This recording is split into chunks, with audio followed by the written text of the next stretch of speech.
Hi students, ನಿಮಗೆ ನಮ್ಮ YouTube ಚಾನಲ್ಗೆ ಸ್ವಾಗತ.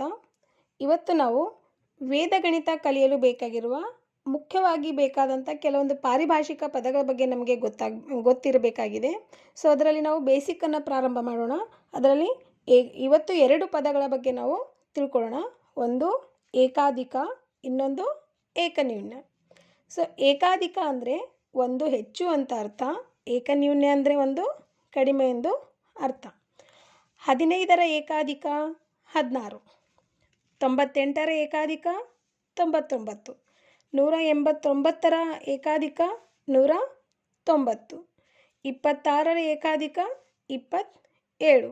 ಸೊ ಈಗ ಇರ್ತಕ್ಕಂಥ ಸಂಖ್ಯೆಗೆ ಒಂದು ಅಧಿಕ, ಒಂದು ಪ್ಲಸ್ ಮಾಡಿದ್ರೆ ನಮಗೆ ಏಕ ಅಧಿಕ ಸಿಗ್ತದೆ.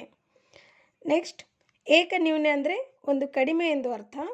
10ರ ಏಕನ್ಯೂನ್ಯ 9, 36ರ ಏಕನ್ಯೂನ್ಯ 35, 69ರ ಏಕನ್ಯೂನ್ಯ 68, 100ರ ಏಕನ್ಯೂನ್ಯ 99.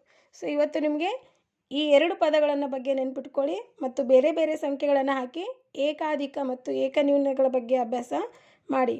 ಮುಂದಿನ ಕಂಟೆಂಟನ್ನು ಮುಂದಿನ ವಿಡಿಯೋದಲ್ಲಿ ತಿಳಿಸ್ಕೊಡ್ತೀನಿ.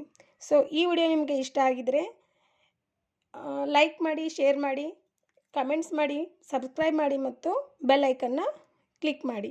ಧನ್ಯವಾದಗಳು.